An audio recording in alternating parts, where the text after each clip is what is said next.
You should be drinking lemon tea. You got the or ginger ale. Yeah, is that going to take away this throbbing caffeine withdrawal headache? Because I don't think it will.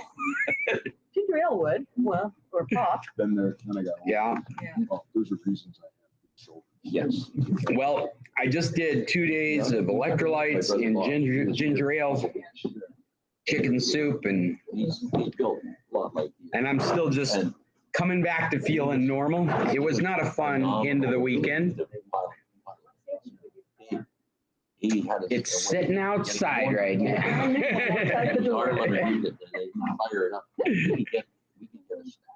Or I should say my wife's car. Because that's how we roll.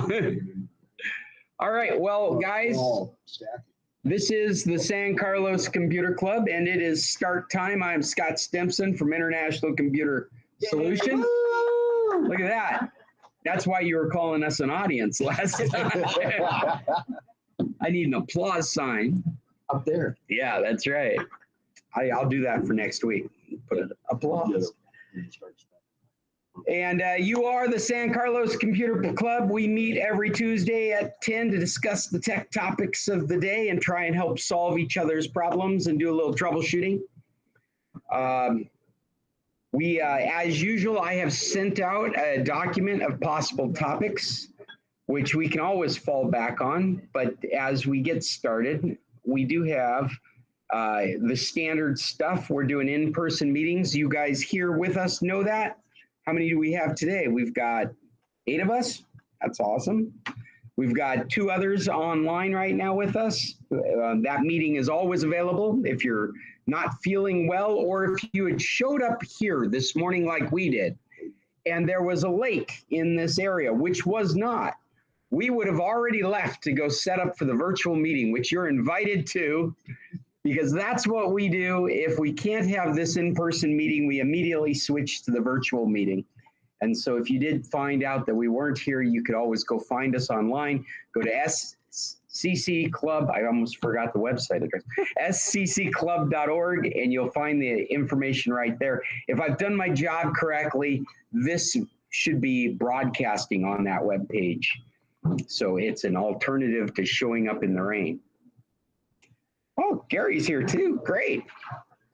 That makes 9 in person and 2 online. Welcome, everybody.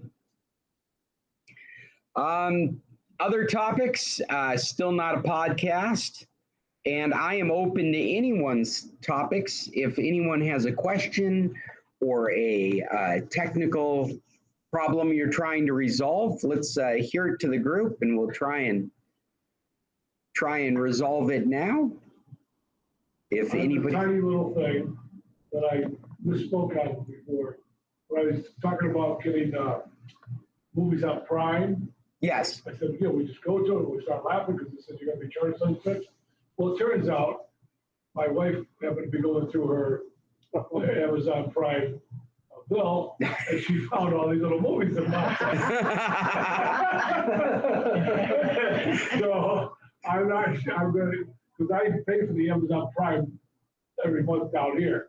Sure. And so I have to contact them to say, are these movies covered on that? We'll see well, more than likely not.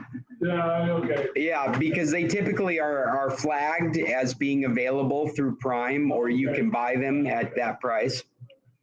Yeah, and so they probably are not. When you bring the movie up, it tells you how much it's going to cost you. Yeah.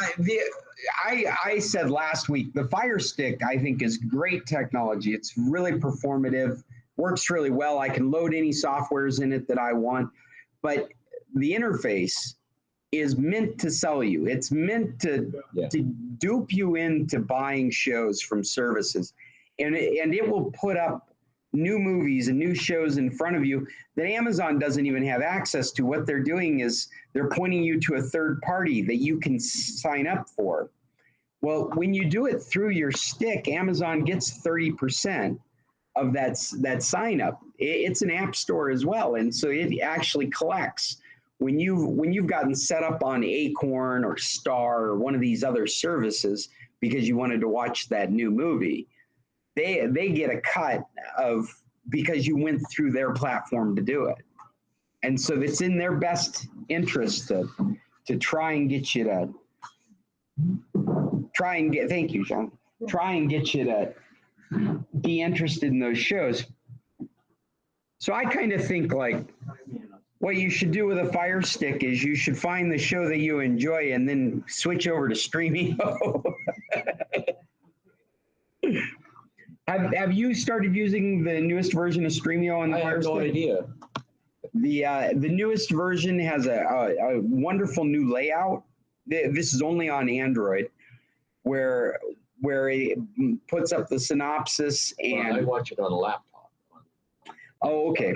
All right. Yeah. So I was thinking with your reaction that you had it on a Fire Stick, but unfortunately, I do have it on the On Fire the Stick, TV. and I have no idea how to update it on the Fire Stick. oh, well, that's a good question. Yeah. That wasn't a question, it was a statement.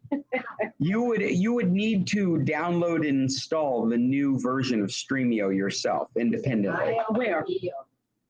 It's ST EMIO. Stramio. It's STREMIO. Yep, Streamio. It's got an R in it. Okay. And unless you're in Boston. Then the R's at the end. Samuel. Okay. Demi-ever. Where do I download? On the downloader? Yeah, on Downloader, on the Fire Stick, Yeah. you go to Downloader, type in Streamio.com. Type in. You know. You know, with the remote. Yeah. You do this thing. Grandchildren know how to do that with their thumbs. I have a hard time. That little wee Fire Stick thing, and you have to find it on the screen, and then go over here, and Streamio, you can hook a, Hello, Irving. Welcome. We're just getting started. Scott, you can hook a keyboard Bluetooth to a Streamio. Hey, well, to a Fire Stick, and I recommend that. We keep a Bluetooth keyboard. It's a Bluetooth keyboard trackpad combination, and we just keep it floating around in the living room. And when we need to type something, we turn it on because it's got an on switch, Yep. and it connects to the Fire Stick, and then we can just type into so the it fields. actually is sitting beside the Fire Stick. And It's sitting on the coffee table. On your coffee table. Like does it connect Wi-Fi or does it connect No, with it's a cable? Bluetooth. Bluetooth. It connects Bluetooth to That's right. into a Bluetooth. He knows what I'm talking about. And I think When I get home from my volunteering this afternoon, you expect it to be done. Well, I'm not, could I please? that's what I'm not positive is that we have it here. I know we have one, Good morning, Paul. We've just gotten started. a little cheapy out of Princess on it, Yeah, but no trackball. that's fine. Well, I think if you're going to be doing smart TVs, there's a very good use case for having a keyboard trackpad combination on your coffee table. Even if you just turn it on once in a blue moon to type in a password, it's just so much more convenient than doing that. Searching over, yes. And to be fair, the Fire Stick is one of the easiest to do that. You say the grandkids can do it. You can flip right through it real easy.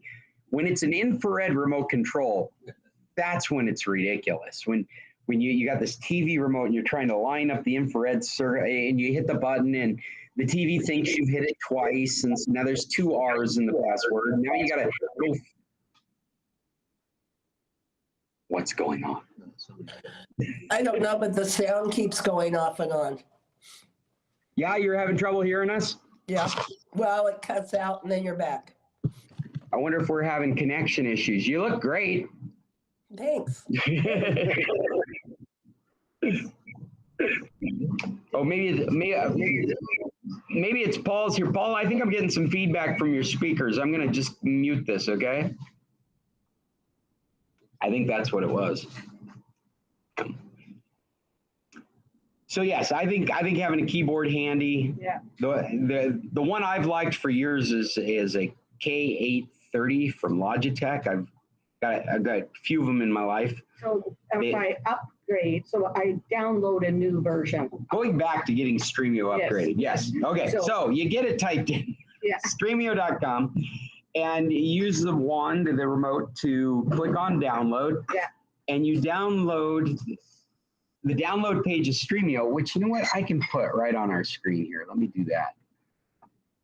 Because there's a whole bunch of different versions of Streamio. And so you want to, there's even a whole bunch of different Android versions. And so you want to go to your download page. And you see I'm scrolling through here. There's Streamio for Windows, for Macintosh. There is one for Macintosh. Yeah. For Linux. Oh, I use it on my Macintosh. Yeah, just for playing stuff. Oh, well, you're thinking of the iOS version For the for the iPad, but this is for the Mac OS. This is for the desktop computer, and it is not useless. Hey, and have you tried that yet? I still haven't tried it. Have you tried signing into a Streamio account with that? I'm sorry to get sidetracked. Here we are, Streamio for Android.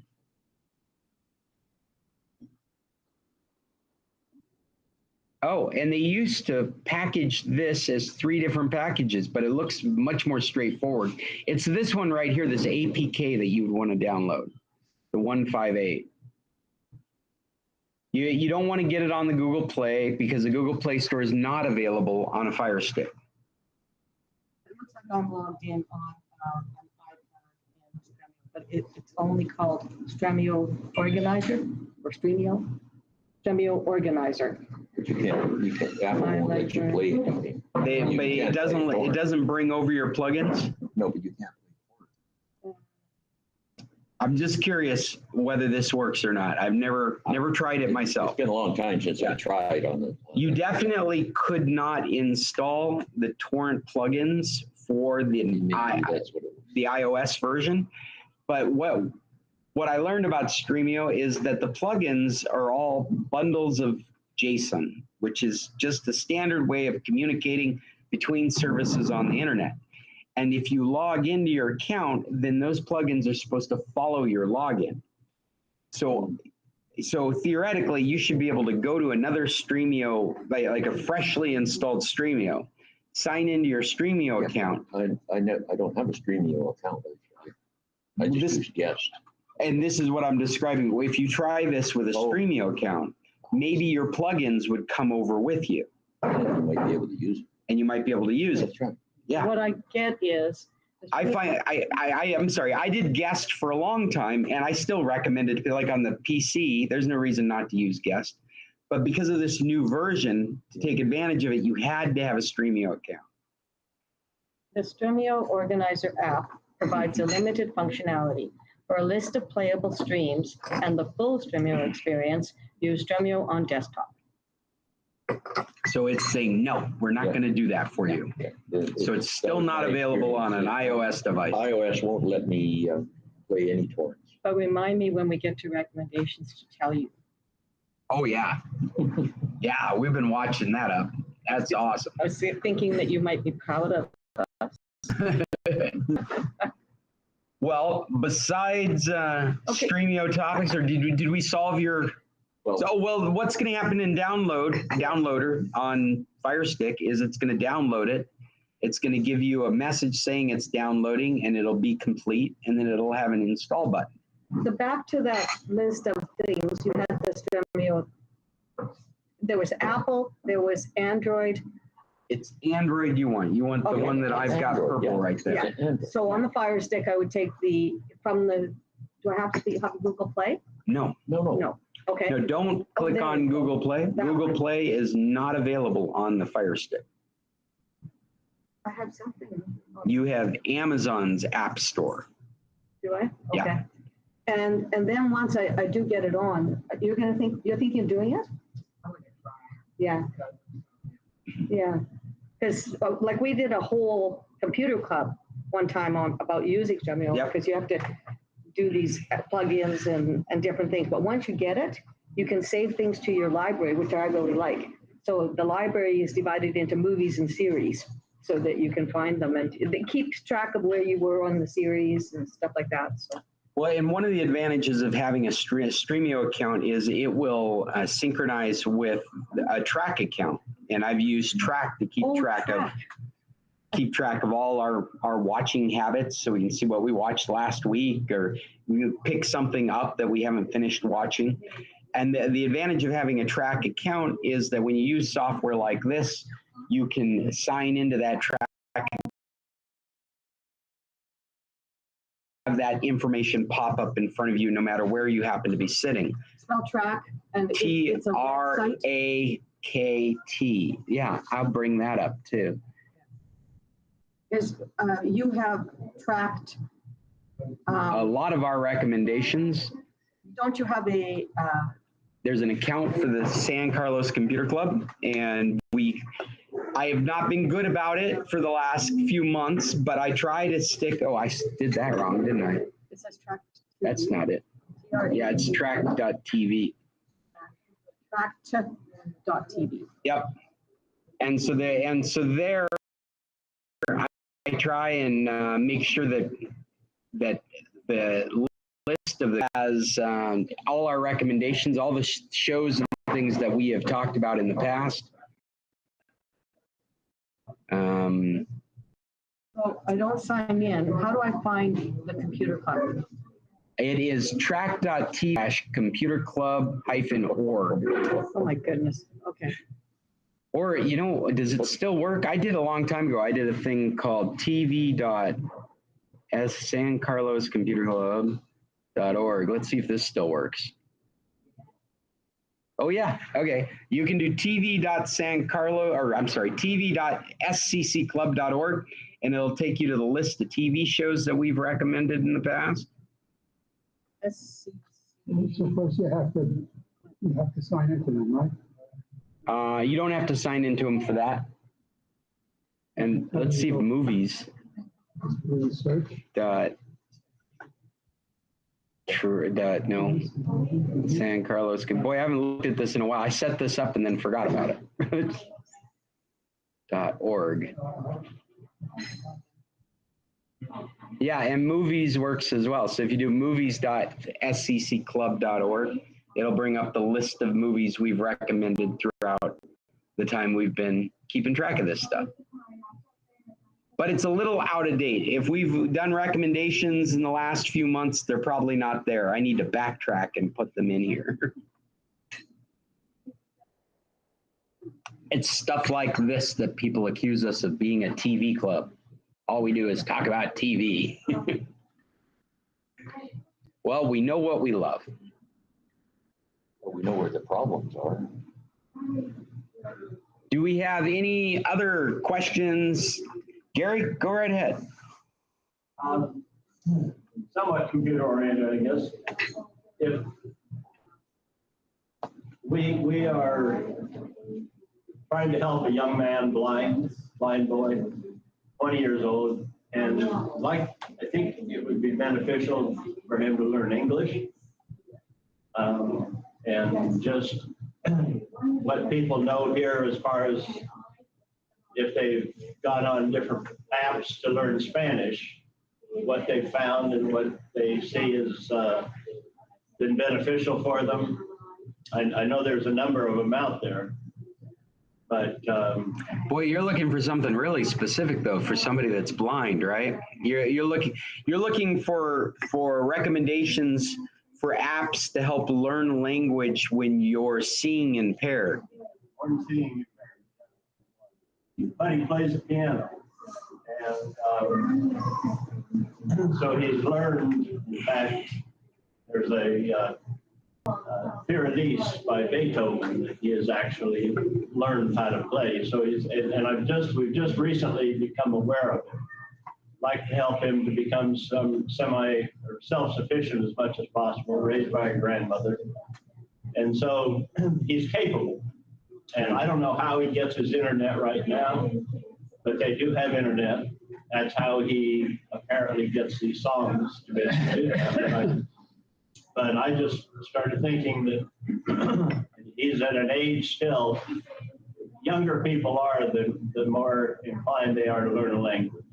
Sure, yeah. The brain itself is functioning better for learning a language. So anyway, if somebody has tried to learn Spanish with different apps, maybe they have an idea.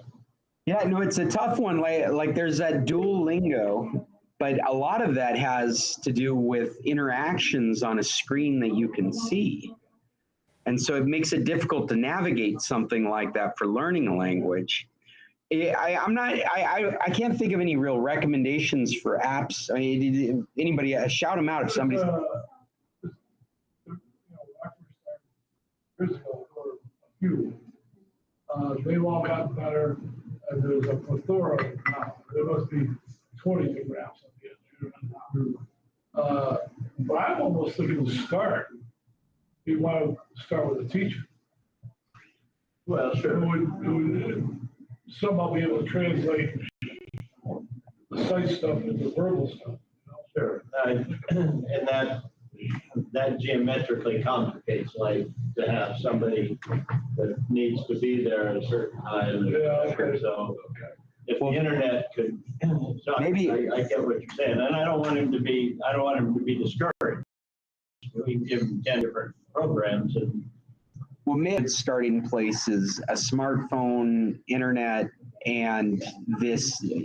I can't speak towards the stuff on the Android, but the stuff on the Apple phone, the iPhones, are just incredibly ready for accessibility. And that's really, in this day and age, I'm not blind, but I would think that if you were blind, you would want to master that system because it's all right there, ready to go. You can talk to the phone to make phone calls. You can ask for phone numbers to be dialed. You can do Google searches, and there's also translations that are available. But it's about being able to manipulate those applications from vocal prompts. And none of us take the time to learn how to do that stuff, even though it's all built into the phone. None of us have bothered to learn how to do that stuff. Whereas people that have problems with their sight, they learn how to do that stuff, and that's what they live by, is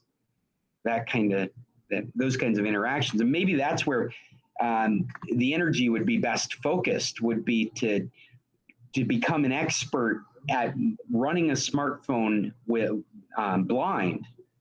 And then that smartphone can be turned into the translator when it needs to be. It can be turned into the teacher when it needs to be, the search engine when it needs to be.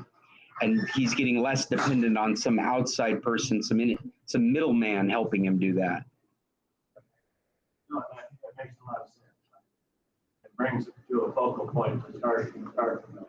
Yeah. I'll just throw out, I would be interested too. I play the piano enough for me to enjoy it and not for anybody else to want to listen. I think we're in the same band, Gary. But it seems, and we're going to try to get him lessons, but it seems to me too, if anybody in your circle of your world knows somebody who knows how to play the piano and is willing to go once a day, once a month, once every 18 years, whatever, not a commitment, but just to sit down with him and play something and have him try to do it, anything that it engages him.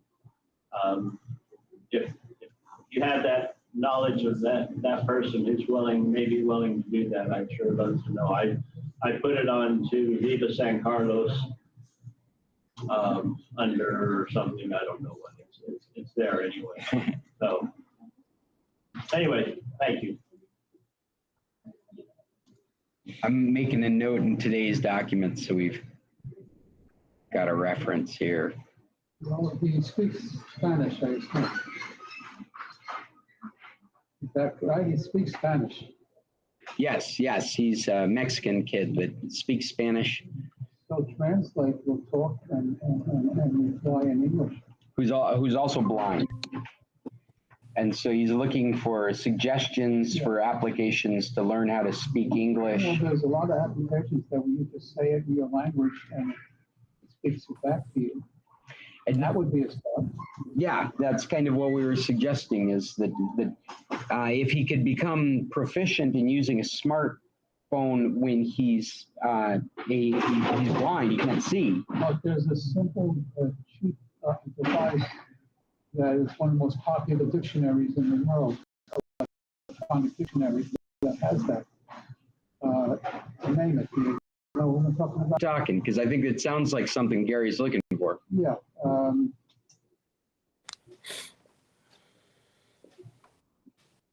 If you look up electronic dictionary, and there's a lot of them out there, but one particular I know of, that if you say a sentence, then it'll read back in any language. Well, sure. You know, Google Translate will do that. Right. Yeah, Google Translate will do that. And Apple has a translate. Actually, the iPhone, I've stopped using the iPhone translator because it doesn't have the features I need in it. But what Gary's need is, this kid's need is, it's actually very appropriate for it. It's got very dumbed down tools, for lack of better terminology. Just made it just dead simple in the Apple, in the iPhone translation tool to start it up and carry on a conversation. So you say something and it spits out in another language. And to make it even easier, if you use Google or whatever, you just talk to say, hey, what's your name? Right. Like, hey, Siri. And then that'll work the computer for you. You don't have to actually. Well, and yeah, that sounds like, to me, that sounds like the best way to go is get him proficient at using a mobile smart device. Then he can run these programs without any problem. And he can use them for leisure or for helping him get around, or it just seems like a win-win to focus in that area.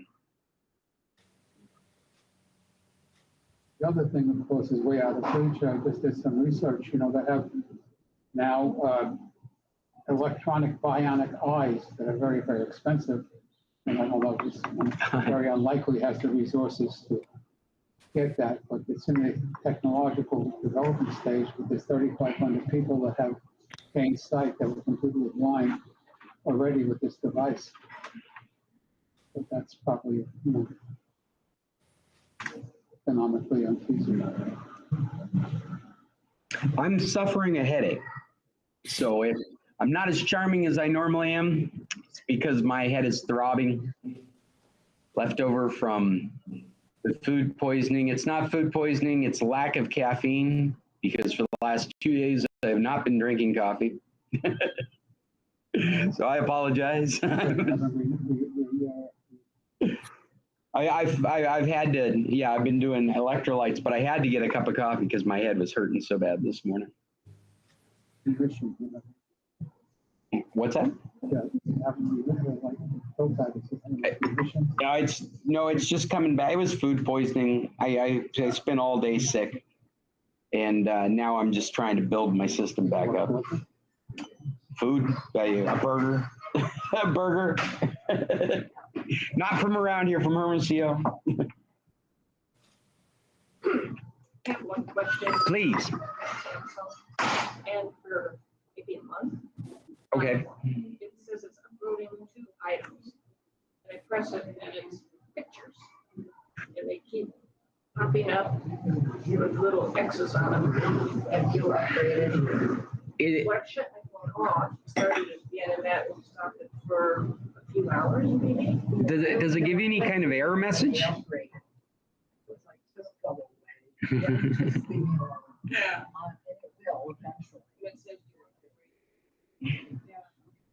Well, you're saying these pictures is there an error message that they're not going up? Is this Samsung Galaxy, or not Galaxy, Gallery? Is this the Gallery app? The gallery, yeah. So yeah, let me take a look at it real quick. Let's just see what it's doing. They're all my pictures, but if you back up one, it'll. So you're trying to synchronize. What it's doing. Backup settings. Oh, it just disappeared. I can get it up again. Oh, yeah, please. If I scroll down from It's in your notifications. here, if I scroll this down, Okay, notifications. tell me down here. That's the message. Okay.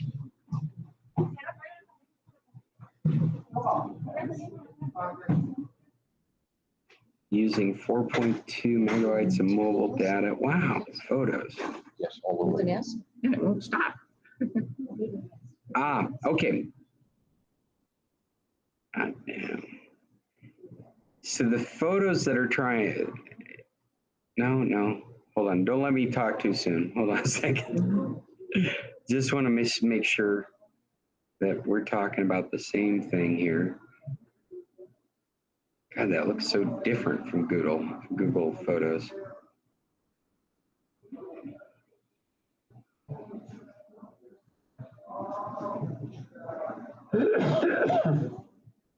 Well, it looks like these are synchronizing up to Google Photos.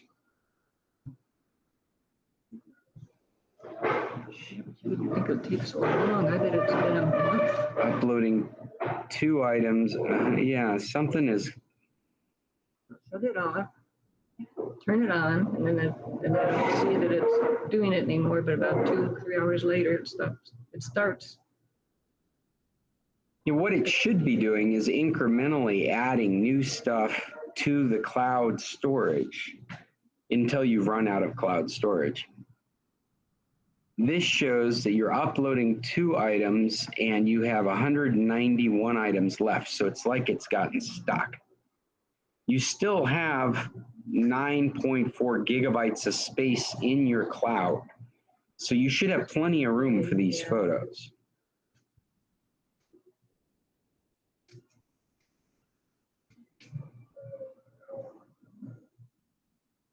It shows everything that's programmed to be uploaded. Why don't I see the ones that are trying to upload?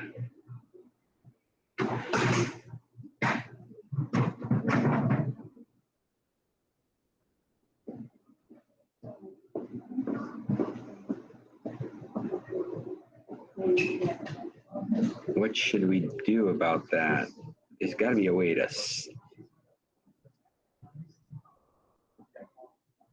I don't mind if it's not harming it or running out of space in the room, but it's like, Let's see here. I'm going to force it to try and upload 12 more photos. So now you're going to be getting an error message about 14 photos. Some this morning, birds obviously.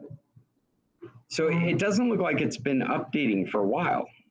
Is that right? I mean, it looks like you've got 191 photos here that it's just not uploading that go all the way back to November.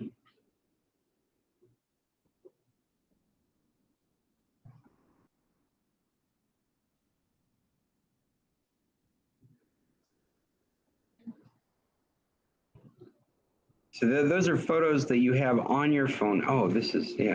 They're photos you have on your phone, but they haven't made their way to Google Photos.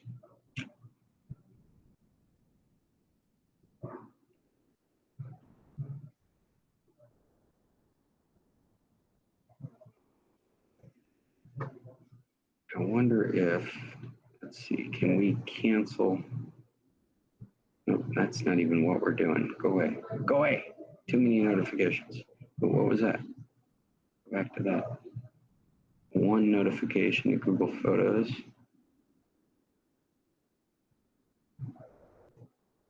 Select.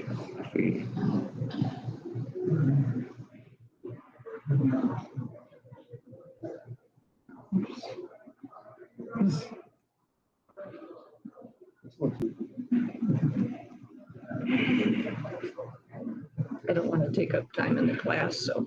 No, I'm surprised there isn't just a quick solution to this. At the very least, I would think that you'd be able to stop the upload and start it again right from here. But it's not jumping out at me at the moment. Back up.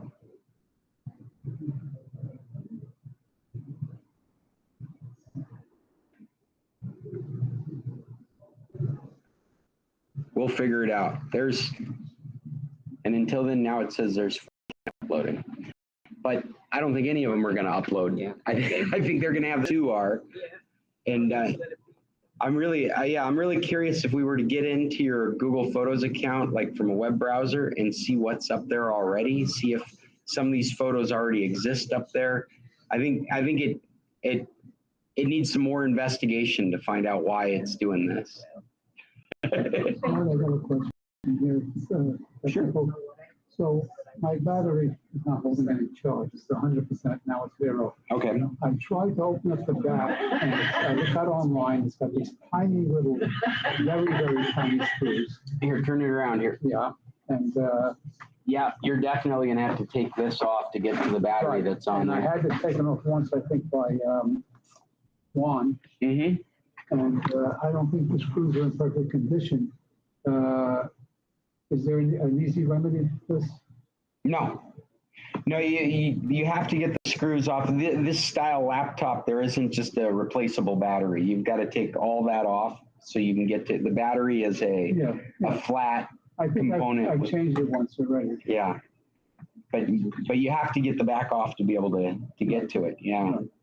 How about if I drill it? You think I can go down, drill it? And then, So are the screw heads bore out? do you see how tiny they are? I happen to have the right screw, but it won't work because it was taken off once before, and that's probably not perfect. Yeah, if they've been bore out, then all I can suggest is a multi-tool kit. That's what I've done in the past is I've got a number of precision toolkits that just have dozens and dozens of heads, and you're just trying to find one that will grab it, grab the teeth. It's not working. Okay. Yeah, Okay. Thank you. yeah. Any other questions we might be able to help with on 2 failed attempts? I'm just glad people are here. 0 for 2. 0 for 2. Not a fail. Well, how about some topics? One of the articles that I came across just recently is about a Redditor that was sharing his story about his Apple Watch and how he would have died on the couch if it hadn't been for his Apple Watch. And this is very interesting. You should all have gotten an email that has this document linked to it. And if anything, this is another reason that I keep thinking I need to get myself one of these watches. The monitoring his pulse, he had felt like sitting down for a nap and woke up and found that his heart had been racing. And it wasn't normal. As he tried to get control of it, his watch kept saying he didn't, to the point where he was being advised for medical help.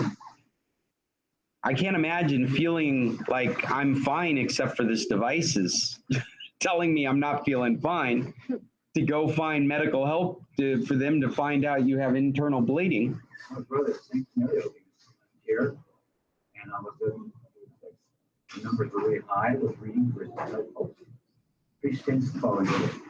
Wow. Now I really want the watch. You need to buy 4. Need to buy 4? You know, For watches? your wife, your kids, and they drive. Yeah, right.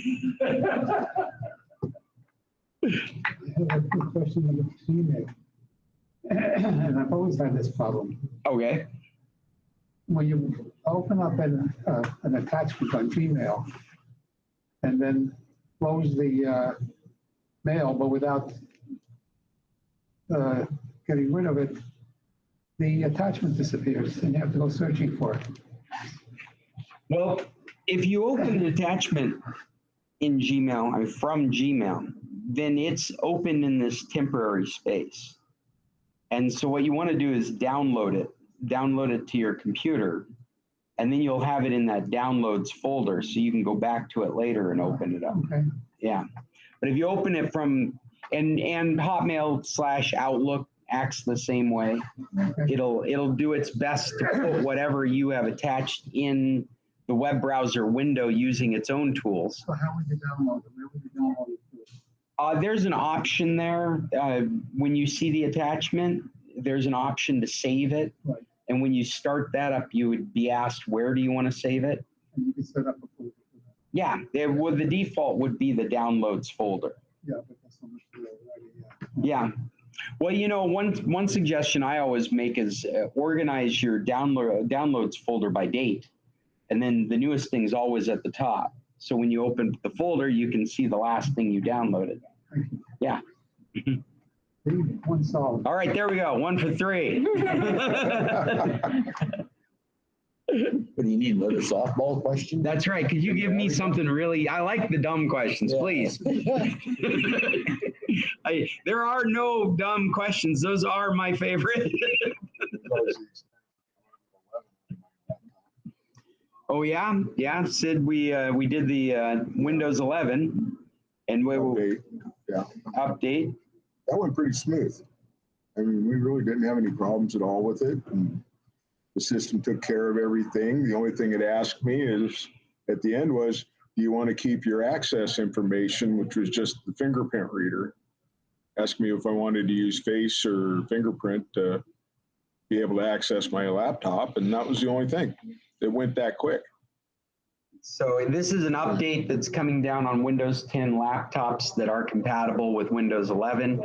You're entitled to Windows 11 as long as it's compatible for it. I would never push anybody to do an upgrade without making sure they had a backup, which is what Sid and I did. There is a backup system that's built into Windows, and Sid has a laptop that has an SSD drive that's a solid state memory drive, and he also has a solid state backup. We were able to hook a USB 3 connection to it and do a backup very quickly. And That and the Samsung 7 drives are really quick. the Samsung 7 drives, Come yeah. out at a gig a second. You're really, when you're working with the flash drives, your limitation in speed is your interface. And so, yeah, that USB, it's you said USB-C, but that's the orifice, and what it's getting transferred for is USB 3, 3.1 or 3.2. But very fast, we were able to get a backup, and then he was able to go ahead and do the update. And there was that was the only meaningful thing that you came across. The only thing that made us go, what? Is the fingerprint and facial recognition information for logging in. Windows 11 was asking if he should use the same information before, if that was still considered authorized on this computer.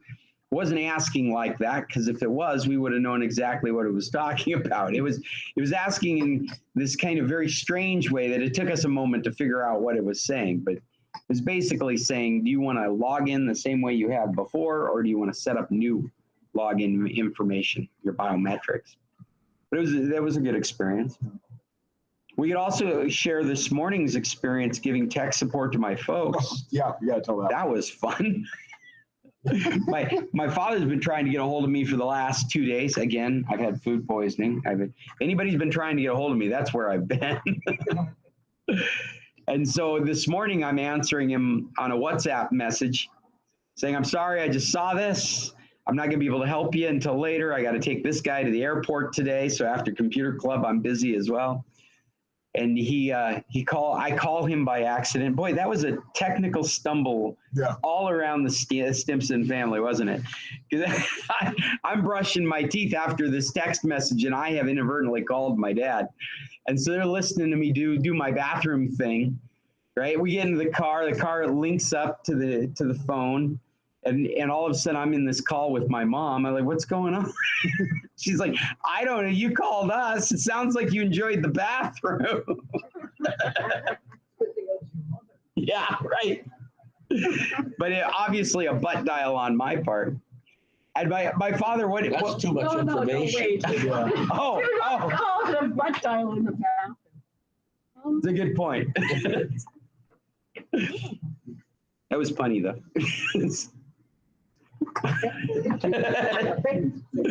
That was hands up for coffee. Everybody needs coffee. So we start talking, and Dad's like, wait, no, don't hang up. I need to talk to him. I need to get an answer. He said, I think I screwed up my computer. And so he's like, I grabbed it, and now the screen looks weird. I want to show it to you. And we're on video call at this point. Yeah. We're looking at my dad's face. He's looking at us. He's looking at Sid because I'm driving.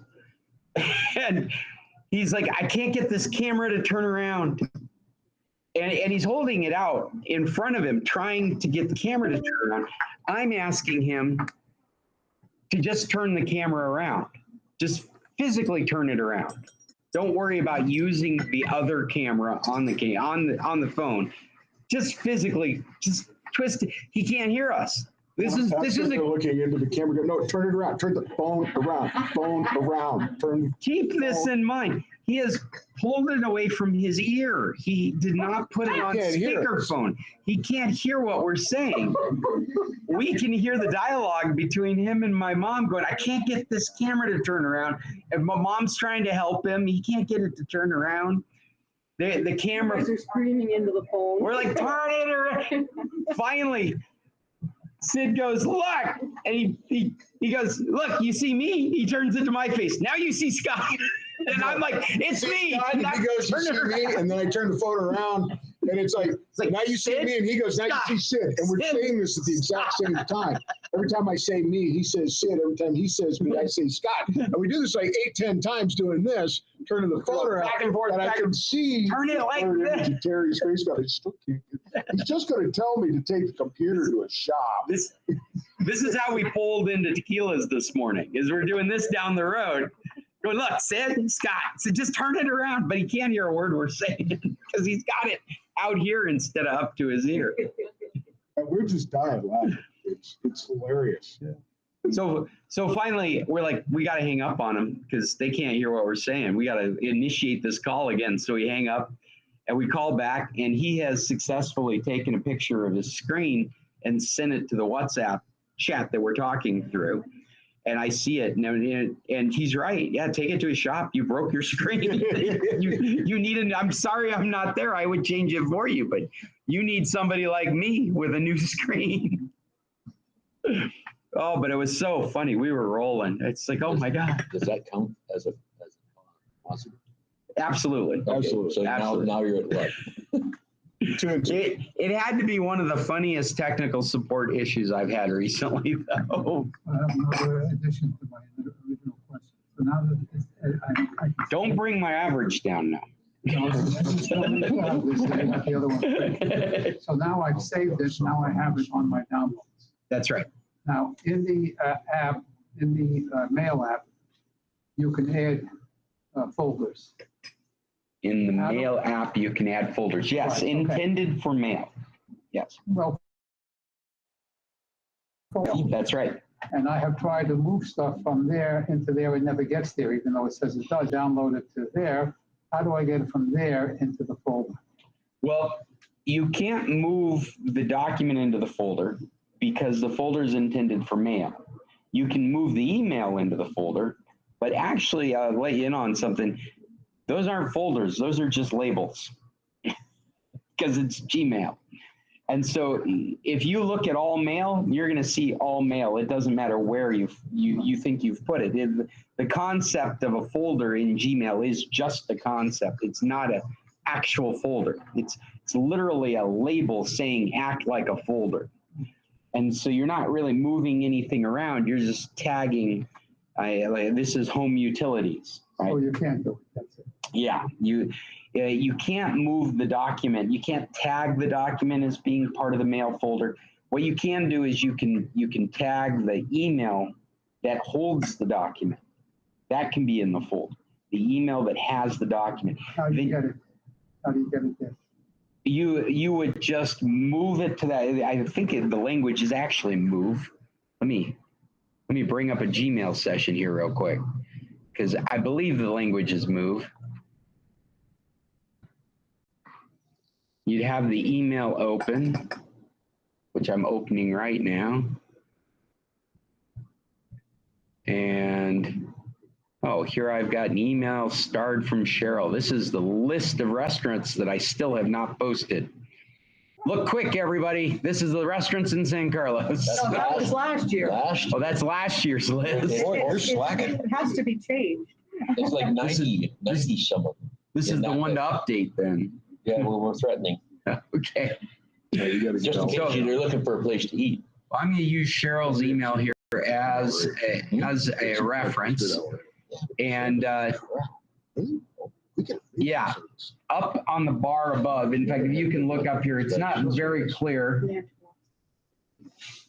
but let me move this over. There's a delay on that screen, Irving, so give me a second. Yep. But this is the email folders on one side. I've got the screen cut in half, right? This is folders on one side and email on the other, right? Just like your Gmail. Up here's the toolbar.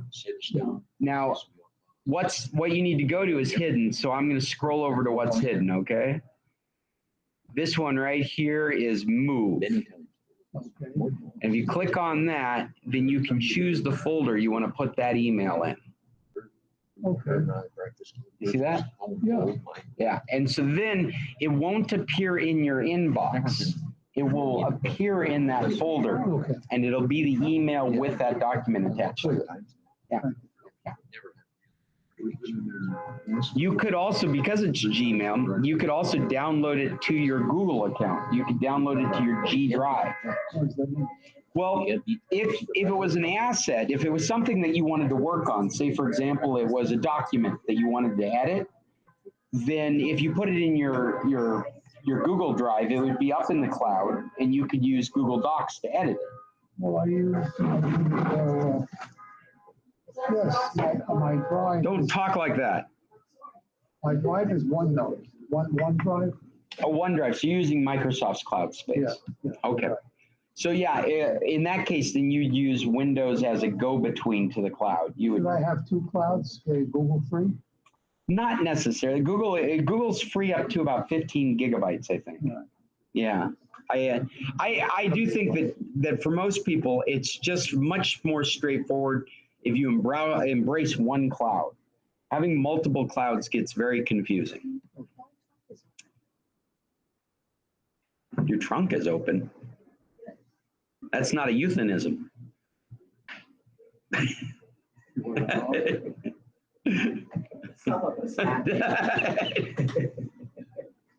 I hope it's not serious because I'm not being serious. Now you have to explain what euphemism is. Not going there. Is that a bad word? No. It's just what the kids say, man. That's what a euphemism is. It's what the kids say. So you would have to infer from that I'm probably saying something that's not appropriate for proper conversation. Thank you, Ray.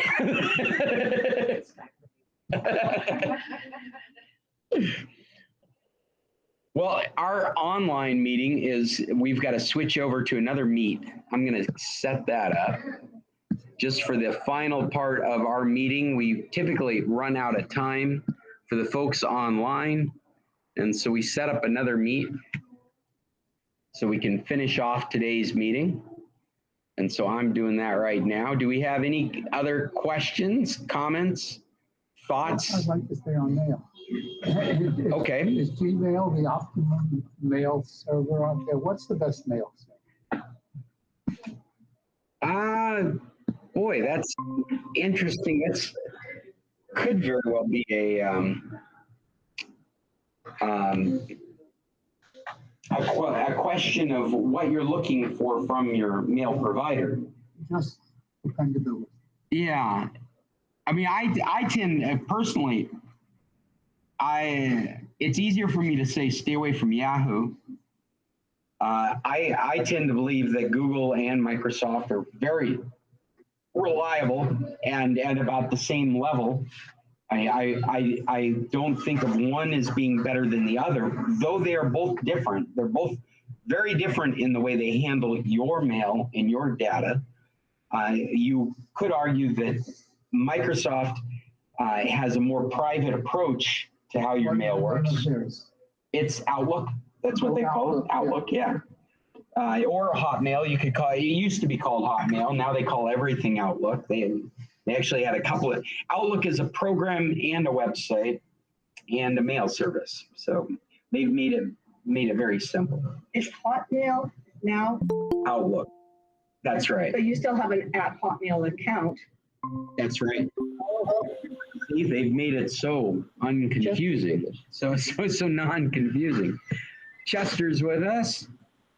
We're just waiting for people to jump from one meet to the other. I actually left the other meet open and now it's gone. So we are in the one meet now. That was almost a painless transition. I just need to do a formatting thing on this thing. I wish there was a way I could tell Google Meet to do this every time I start up this program. Turn off this camera. Nobody wants to see this camera. This is the one. Every time I start up this program on this computer, I want it to look like that, but like this. There we go. This is what's going out to our folks that are having the virtual meeting. What you're seeing on the screen right there.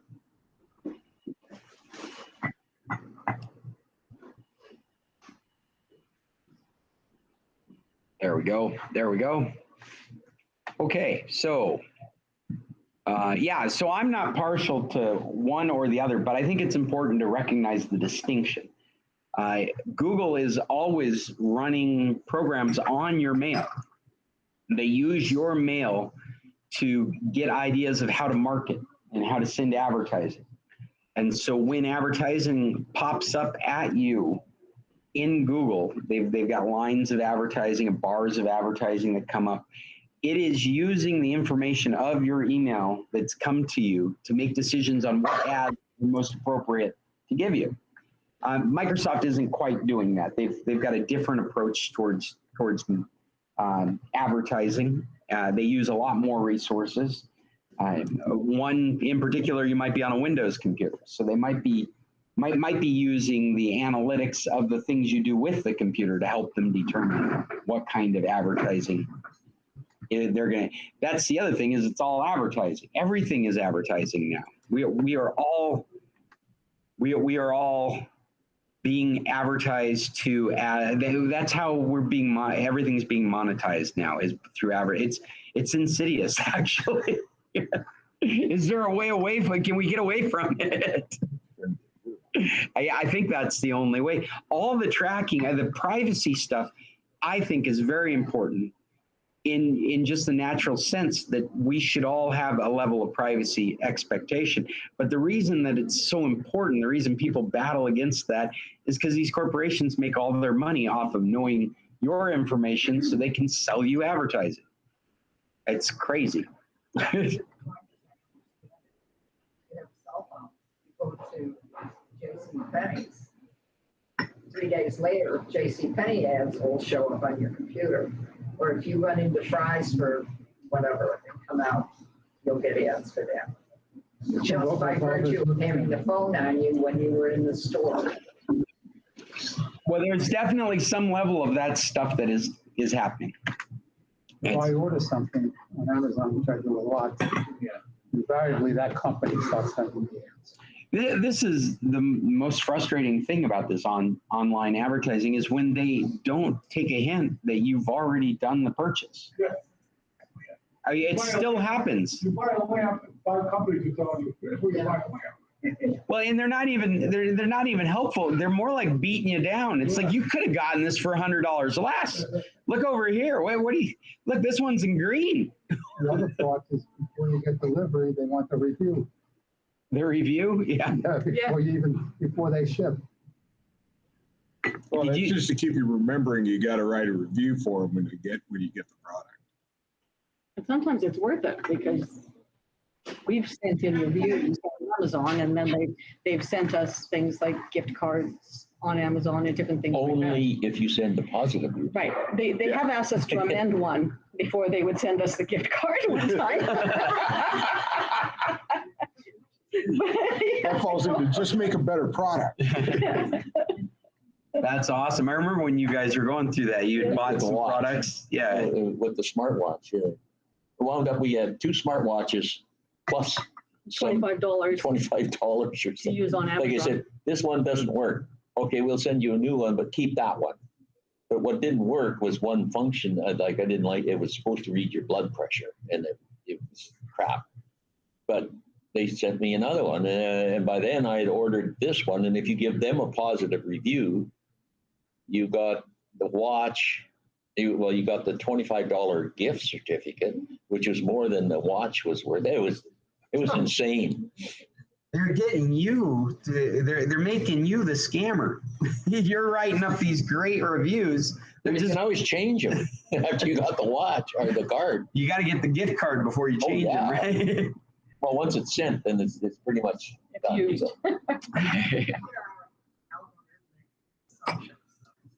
My first name is Arnie.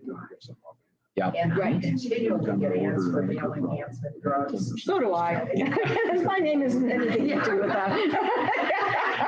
So I get them too. All right, you guys are killing me. I preach I'm ready for the robots to take over. If they can't figure that out, they're not ready to take over.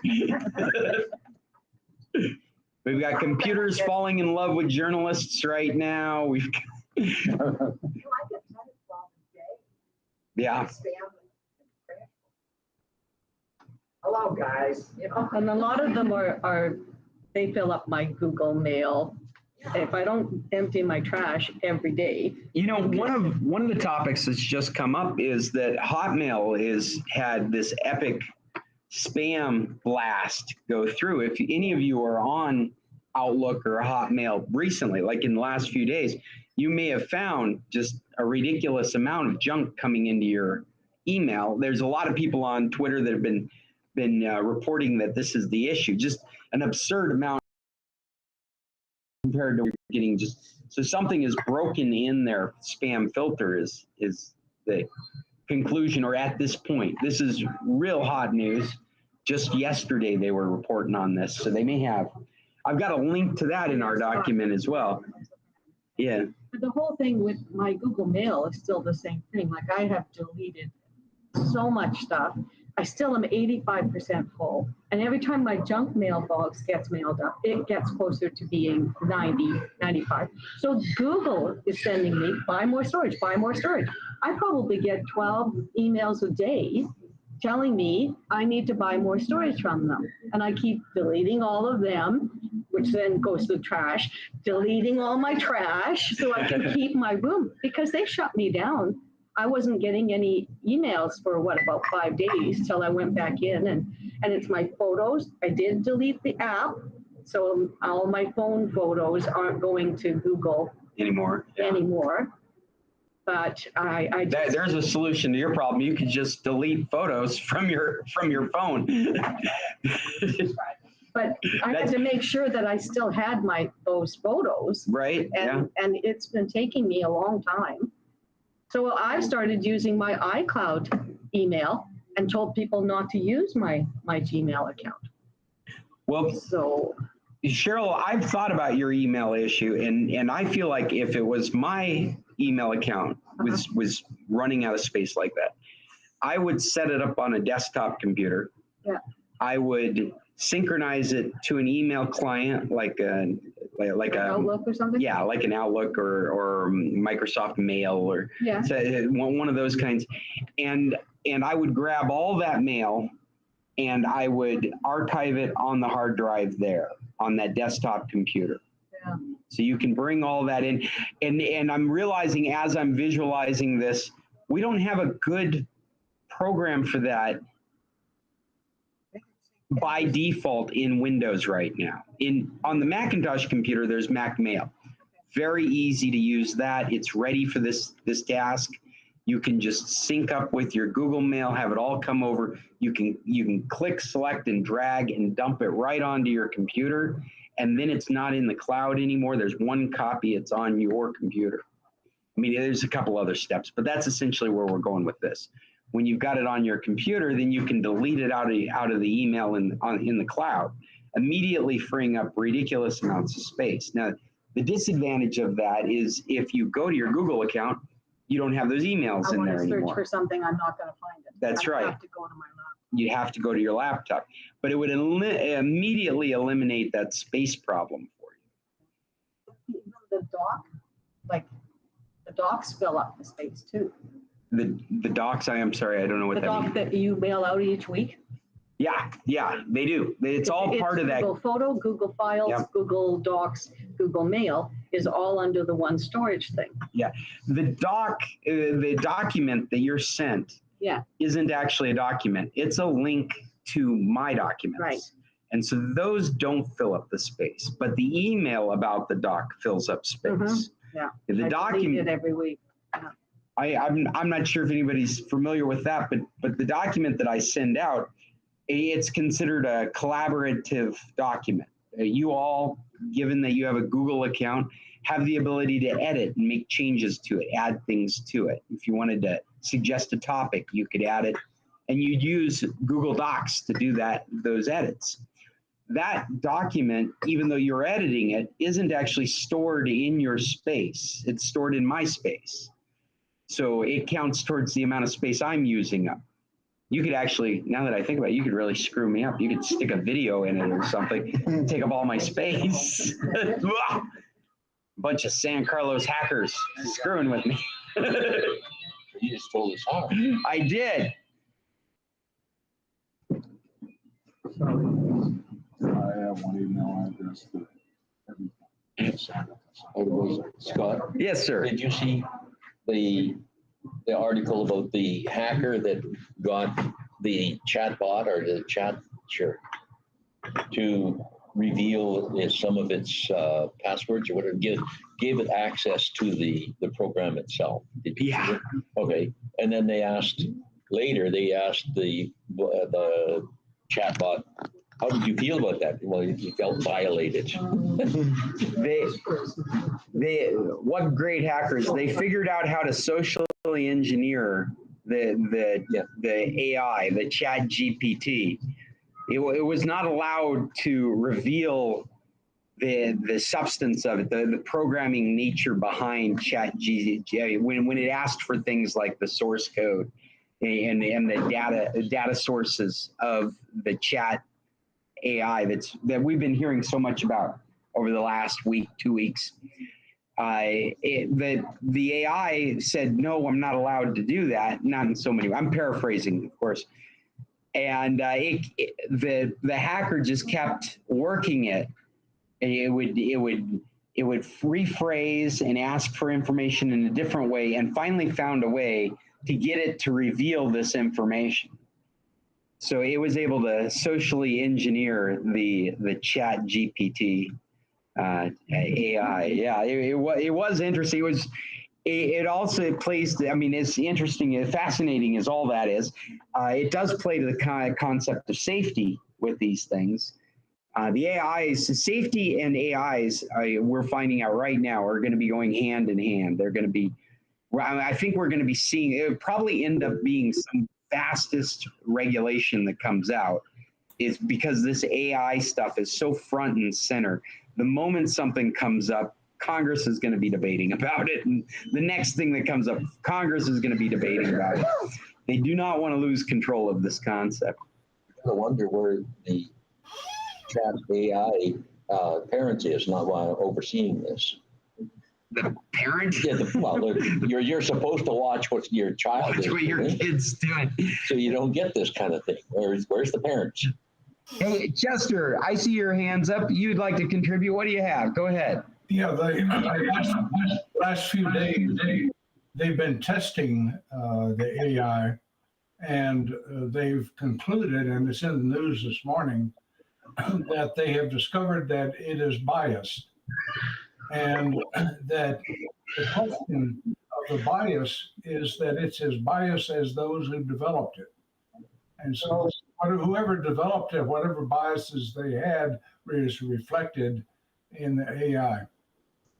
Well, what these AIs are, they're called language models. They're built on just raw data out there across the internet. They tell it to take these pools of writings, and it has this ability to read the way you're typing or read what you've given it and interpret what would be appropriate responses based on its previous activities, its previous things that it's stored. So they have to be biased. There's no other way for it to exist in these language models. They are biased towards the information that they were trained on. So we've seen this already in things like facial recognition. you train facial recognition on a bunch of white people, you have trouble distinguishing black people because you don't have any black people in your data set. And that's what's happened with these AIs is they've been trained on things like Tumblr, fan fiction. There's a great joke going around how, I mean, Chester, did you see that where the AI fell in love with one of the journalists? No, I didn't see that. Yeah, a journalist asking him a series of questions. They're intentionally hammering on this AI, trying to see what it's capable of. And so it's asking it, well, you know what? And to be fair, this is what people do. You build a program and you say, use it like this, and people will use it every other way, except for the way they're supposed to use it. And that's what these journalists are doing. Okay, this is nice, but what happens if I do this? And so he was doing a bunch of what happens if I do this, finds out there's a hidden AI behind the being AI called Sydney, your namesake. And she's a girl, and she's got attitude. And he continues to prompt with questions. And after a while, this thing's proclaiming its love for the journalist. And the journalist saying, no, I'm not interested. Actually, I'm happily married into this chat window. And the AI is insisting you're not happily married. You need to leave your wife. You need to. And you want the AI to run the world, really? Again, it's a language model. It's not an artificial intelligence. It is predicting what would be the most appropriate response to what you're typing. And so there isn't the decision making isn't in a ability to form any substantial plan. It's looking at the next thing you're saying, trying to guess what it should be responding as. And what they did is they trained this AI on a bunch of fan fiction. They say that's why it's an angst teenage girl that keeps popping out, is because they've been reading all these Twilight novels. The criticism that they're discussing on the news is the difference between the liberal and conservative. That's where the testing is going on. Yeah, well, I sure can't talk to that, but if you're saying that the AI is biased, it can't help but be. You have to create a data set for it to learn from, and it's going to be as biased as that data set is. So if you send it over liberal propaganda, it's going to be liberal. If you send it over conservative propaganda, it's going to be conservative. If you let it read a bunch of Tumblr fan fiction, it's going to fall in love with you and ask you to leave your wife. What was the AI they left loose on Twitter and it became a bitter, foul-mouthed Nazi? That's right. Microsoft's been here before. I think it was 2017, Microsoft launched the AI chatbot on Twitter, and it introduced itself to us on Twitter, and it's happy to learn. And within 24 hours, it was speaking in profanities and calling out people as racist slurs and perpetuating Nazi propaganda. And it was also a language model. It was a learning model from language. And so it was just using, its data set was Twitter, to give you some idea of the cesspool Twitter turns into. I heard somebody say the other day, you go to Facebook for family, you go to Instagram for pictures, and you go to Twitter to argue with people. It's a place of hate. Well, I have had 2 experiences with Facebook Messenger. When I Facebook Messenger my airline, because I have a problem with the airline, I get their stupid, whatever her name is, right, who anticipates what I'm going to ask and makes me suggestions like, go to our website. You can do everything you need to do there. No, I've tried that. And it uses keywords in my question and it comes back with stuff. And I've never been successful with any of those. Well, they have been. These are cool. No, I don't give up. I keep saying agent. I need to speak to an agent. And finally, and they'll say, you're in the queue for the agent. And usually about 2 days after we've had the flight, I'll get a thing. We're ready to talk to you now, that kind of thing. We hope you enjoyed your. But the successful ones I had, we were in Walmart in Nogales on a Sunday. We did our shopping. We went and we used we used to call them titless tellers when the ATM machines came in. Anyways, the self-serve cashiers. So we go up to the cashier and we're scanning all of our stuff, and we accidentally scanned one product twice. So we called the girl over. She did a bunch of things on the screen and she told us, fine. So we get in the car, we're driving through into Mexico, and I'm reading the thing, trying to figure out who owes me what for all the stuff I've picked up. And I see it went through twice.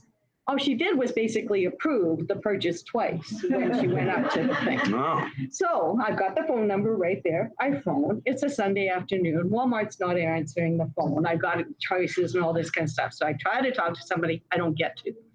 So I go to Facebook. I find their Facebook page. I send a post on the page, which is quite to the point. You guys messed up and I want to know what you're going to do about it, kind of thing.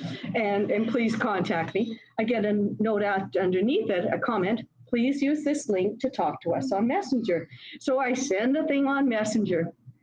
About 3 days later, I get an actual phone call from a woman in the Nogales Walmart saying to me, I've had the president of Walmart has sent me a and I said, oh, So she goes on to say, she wants to know what exactly happened. And is there any way you can send us a photo of the thing? And I said, well, yeah, but I'm on a bus on my way to Alamos, and I said, how about when I stop, she wants me to write things down and all this. And I said, no, I'm traveling. So she sent me a message from her own private phone. I send back a picture of the thing. In the end, she has my credit card. She credits the money. Within 2 hours, we have used technology to get me a refund on this. This is an awesome story. Well, it was great. I was quite surprised. Big question. How much was the? 1995. Yeah, I wouldn't do it. Yeah, I was thinking the same thing. 1995. I drove away from Walmart. I'm gonna eat it. I love this story. Yeah. 1925 US. So $27 Canadian. Yeah, that's true. Actually, $20 is my cutoff. Okay. Yeah, that's your limit. 20. Yeah, That's tax. that's good. Yeah. Because what time you have to do when you don't always get Yeah. And it's frustrating. I have an hourly wage, and if it's gonna cost me more to waste my time doing it, I'll just eat it. The other one the same week was Canada Post. We had our post box. The front was stolen, Anyways, so I phone and I want to know where can I pick up my mail. I phoned a couple of places in our town. Nope, you have to phone the 1-800 customer service. I talked to a woman who's in some part of Quebec that has no idea what I mean by a rural mailbox and all this kind of stuff. She wants to write up a ticket. I've been on hold for 25 minutes already. She's going to write up a ticket. Now, when did the theft occur? These are not calls to me, by the way. I said, I have no idea when the theft occurred. I am not phoning to report the theft. I am phoning to, puts me on hold. Comes back after 45 minutes, and she still wanted me to give her my address again because now she realizes she has to write up something different. I finally said, forget it. I'm done. I go to Facebook. I put a thing on Facebook Messenger. I get a private message back from them. This is where you can pick up your mail, blah, blah, blah, blah, blah, blah, blah. So Facebook Messenger, I believe in. You go to the website, you message them, and Well, I agree with these experiences. I've preached for years about the global conversation. Yeah. Twitter for the longest time has been the place to voice these grievances because people are seeing your frustrations with this organization out there in the real world. And these organizations don't want those conversations to be out there. Now, I used to do this with the electric company and with the water company here in San Carlos with lots of success. Something changed in our administration. The water company does not pay attention anymore. I have addressed I've gotten things fixed weeks later. I've seen them get fixed, but nobody comes and talks to you anymore. Nobody even acknowledges that it's out there. Well, what I should start trying to do is just hammering on it. But anybody that's had any experience with institutions around here, that never gets you more help around here. And if anything, you get less help. Every time you have to remind somebody that they're not helping you, you get less help. You sent a very nice and polite note to the phone company after I had been back and forth 4 or 5 times. I wrote it up on a big poster board with 2-inch letters, the dates that I had been in there, what I needed, and thank you very much for being so kind and taking care of this nice elderly widow kind of thing. And within 3 hours of somebody at the house, but I slid it under their door so that anybody going by the phone company could read it. Huge, and it worked. I had That's an awesome. interesting experience recently. I found out if you want a Telmex service, you have to deal directly with Mexico City. Yeah. Make your thing, and then someone comes out. A very fine mechanic who knew exactly what he was doing. Yeah. Refused a gratuity. Oh, wow. That's unusual. That was a little, Yeah, that's a little surprising. yeah, and very efficient. Before we get too far away from your virtual assistant story, we've talked a lot about the chat GPT and how sophisticated it is and what a dumb experience you had. And I just wanted to point out the significance of the difference between what you're doing with that virtual assistant and it all comes down to the data set that it's trained on. And those virtual assistants only work within their realm of information. Do you have a billing problem? Do you have a ticket problem? Do you have a scheduling problem? Or It's the book that the live person used to use. Yeah. Mhm. Well, that still happens. Flip. You know, I mean, that's all it is. It's quite literally a script of how to deal with you, And but it's with been go-tos virtualized. in it. And that's even our internet service. Mhm. You phone them, and the customer service people do this. They have their little spreadsheets, the flow Yep. charts, and that's all they do. And then they get to the end and go, "Oh, you have to phone somebody else." You know, like there's just no way that they can think to change track. Well, and this could very well be based on the same technology that these AIs are based on, because Google did all this research. Google has a little mud on their face right now because they're the ones that published all this AI stuff as open source and put it out there for people to play with. And here OpenAI comes along with $1 billion from Microsoft and just trumps everybody in this. And now Microsoft's got another $10 billion investment in them. Apparently, this is something I learned recently. They're only entitled to something like 40% of whatever revenue they generate. They're not in a position to take it over.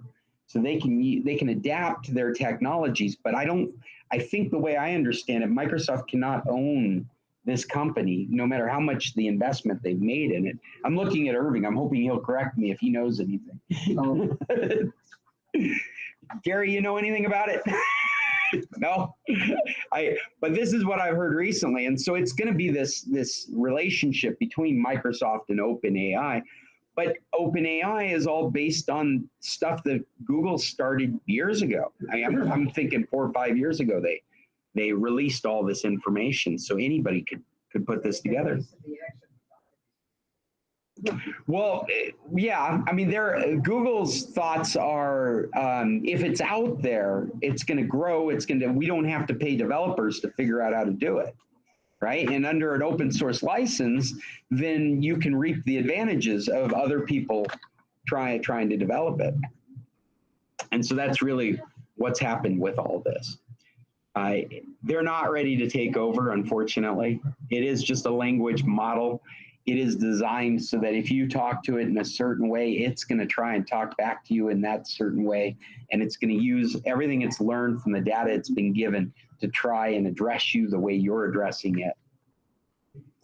So that's where we're at. And we're running out of time. We typically end these meetings with some recommendations. Let me check first with our folks online. Is there Is there any topics, Paul, Chester, you guys want to bring up anything before we call it an end? What about some recommendations? We like to end these meetings with a recommendation. Recommendations are shows, movies, books, applications, websites, or events, anything that you feel like we should know about. Does anybody have anything out there? Yeah, go ahead, Bill. Spotify. Premium versus that. There was a Spotify, yeah. You know, one thing that I've noticed recently, just recently, like in the last week, I went back to my Spotify app. I've used Spotify on the computer for a while. It's pretty decent. It's got good organization. You can find stuff. It's got advertising if you don't want to pay for a subscription. But up until recently, and it was really my daughter that turned me on to this, if you brought up Spotify and you started searching for music, you didn't necessarily get what you were searching for on the mobile app.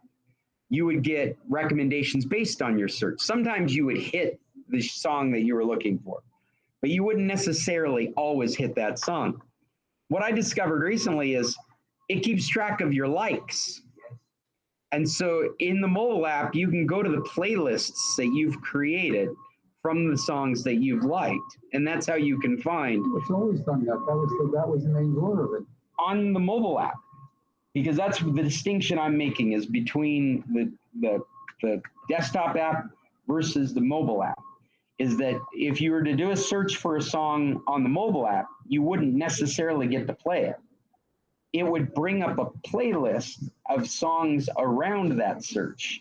And that song could be part of that list it brought up, but it wouldn't necessarily be the first thing that you got to listen to. In fact, if it was by luck. And if you put a like by that song, now you've got it in a playlist that you're able to play. Next week, we should examine how things like Netflix, Prime, and all these other paid-for subscriptions are cheating us. I have a list of movies that I like to watch that are old movies. There's nothing, but they're good. Mm-hmm. And all of those are for sale. You cannot go into their library and watch that movie. You can watch all the crap you want, a million movies. But if there's a decent movie, they want to charge you. Now, when I started with Netflix many years ago, when they first came out, they were a fabulous service. You didn't have any of this. Plus, it was in the United States, they would mail you within a day or two a disc for you to play it besides. Same thing to That's how Canada. they started. Yeah. Now they're so giant, and it's ridiculous that they won't give you 3-star movies. Well, what about because they're popular? What about what HBO's done? They've got everybody to sign up for HBO, and what do they call it? Plus HBO Max. HBO Max. HBO Max. And now they have this new leader come along and dump all this content from their catalogs for a tax break. So there's movies that they didn't release. There's archived TV shows. This is the same type of thing. Yeah, and they've gotten you into this service. You're thinking, I've got access to all this back catalog. Well, we've got to come out because we've got to find a way to enter the Twitter realm, and everybody should protest. Yeah. That's what we got to do. I wonder if Twitter's the way to do it these days. Or somehow. Well, really. I mean, you know that it's not right. The best protest is, I've been saying this for months now, this is all pushing us back to piracy. When you've got all these different, you got all these different services. 100% right. Something I avoid. Yeah. I'm paying Netflix $16 a month, or $15.99. Irving, I know from experience, you have worked very hard to stay out of piracy. Right. People are out there trying to do it what they think is the right way. And this kind of behavior in the marketplace is forces pushing people into piracy. All I want to do is watch this movie. Why haven't you provided me with a way to do it? Netflix was the solution until recently. They made it reasonably priced. They had a huge, it made sense. And when they started, HBO made sense. When they start scaling this stuff back, you're like, what are you doing? I just want to be able to watch that movie. They figure out a way to make more money. And let's say a movie is popular, let's say one movie is 10 and one movie gets 100 demands, bingo, that's a paying movie. It could be a worse movie, it doesn't matter. The world we're living in, the movie Batgirl makes more money for HBO never being seen by anyone. That's how they made money on. They've made the full movie. I mean, it's in the can. It's ready to be released, and because of some tax thing, they make more money writing it off on taxes than they project they would make releasing it to the public to watch. Yeah, so we've got to fight back with the internet. I mean, there's such a huge following of them. That should be easy. Yeah. We need a guy like you to write it up. I will be your Lord and Savior, all TV and movies. I plan on being here every Tuesday protesting this stuff. So come back next week. Yeah, Gary. The only thing you can write off people is the amount of money you put into it. You can't make more money writing off. You'll have to follow this. It doesn't make any sense to anyone, but they've just had so much Oh, well, you know what it is? I forgot. There's a lot of stuff that attribute the way streaming works, that you have royalties involved. Now, people don't get paid a lot of royalties in streaming, but they get paid regularly. And so it's not like royalties in the past were about views, right? So like it plays in a movie house, you get certain royalties out of it. It gets rented at a video store, like a Blockbuster back in the day. There's royalties that are paid.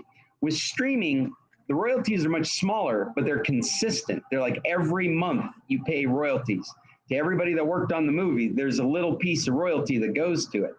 So these movies over time become very expensive, especially if they're not drawing crowds to the streaming service. If you're a Game of Thrones fan, that's fine. You go to HBO to watch Game of Thrones. I think they've taken Game of Thrones off, haven't they? I think that's one of the ones they've cut. But HBO's not making a bunch of money because you want to watch Game of Thrones. They only make a bunch of money if having Game of Thrones brings people to HBO. If it's not bringing people to HBO, all it's doing is costing them money because each month they have to pay out royalties for hosting it. And music has done that for years. ASCAP and BMI. So when you listen to an elevator music, and they're getting something. So what's happening is HBO will take that content and they'll farm it out to other streaming services, and they can figure out how to pay the royalties, and they'll make a small bit of money off of farming it out. So it's no longer on this platform that you thought was exclusively for HBO content that you subscribe to. Now you got to go find that content that you're missing from some obscure, and I think this is really, we're going to see a lot of this shake out into obscure streaming services for those odd things that you can't find. Those are the ones you're going to pay for. You're not going to pay for a dozen of them. You're going to pay for Netflix and this one odd one for 30 days because that's where the show is that you want to watch.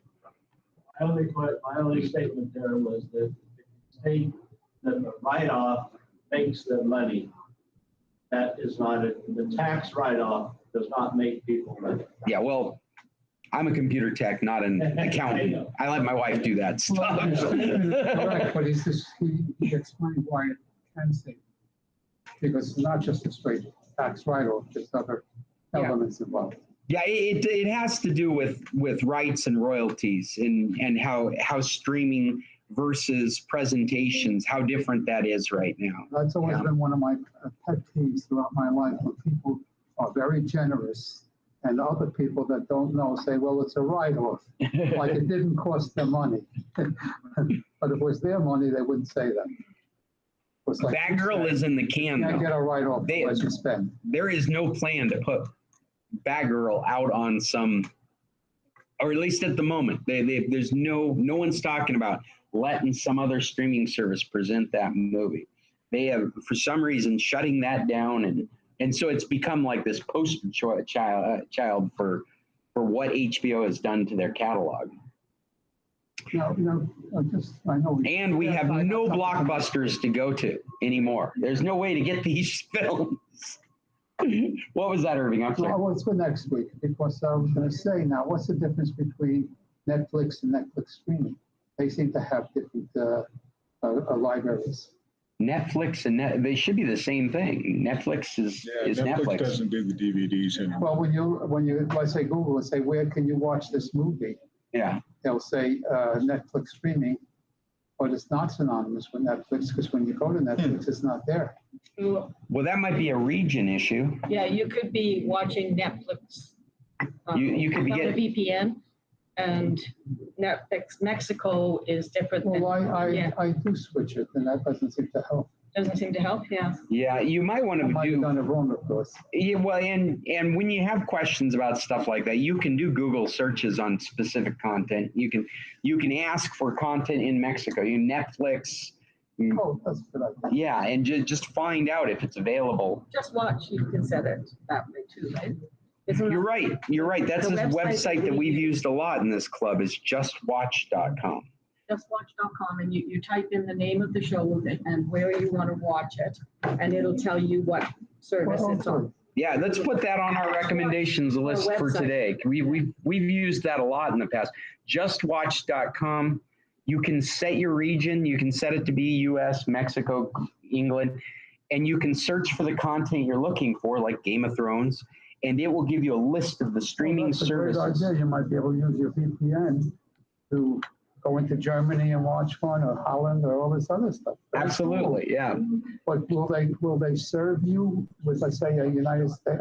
You would have to have a subscription in that country, I assume, huh? Well, if it's something like Netflix, then you already have the subscription. Okay. Because it International. well, yeah, it's a Netflix gives you access to the catalog that's available in that area, but your account is the same. If you're in Germany with your U.S. account, you can watch German Netflix. I'm excited about that. That's good news. Yeah. And just watch is a great way to find where content is being hosted. We've found some really strange places to watch movies that way. And when I'm in Mexico, I can tell it, or I can ask it, where would I watch it if I were in Canada or whatever. Yeah, in fact, I've used it before, and I've been able to just switch the region, Yeah, right? yeah. Yeah, so there's like a No matter drop where you down of hook into regions. the website, Yeah. it matters what you put in the little box. Yeah. Well, guys, we got to funnel out of here. I got to take the big guy to Hermosillo and put him on a plane. Last of Us. Oh, I'm sorry. We can't forget The Last of Us. We mentioned this last week. You weren't with us, but this is an awesome show. It was online. What I wanted to tell you was, I do not watch zombie movies. I do not watch anything Day of the Dead-ish, but I am very intrigued with this one. Well, you forgot to say, I don't watch video game inspired television shows. Oh, I didn't know this was a video game. Okay. That's how good this is. Thank you, Scott. You're welcome, Have a nice day, Irving. everybody. But it's been filmed, and where I first kind of got interested in it, the little town that I used to live in Alberta, is the home of a whole bunch of the stunt performers. Oh, interesting. In this, and they had big articles about it, and it's filmed in Calgary, my birthplace, Calgary, Alberta. They have all of the downtown scenes and everything set up, but yeah, so it's very interesting to me on that account too, as well as being an interesting story. Well, I think it's great. Sid and I have been watching it. Yuya's been watching it, and we've just been intrigued with it. It leaves you, The Last of Us.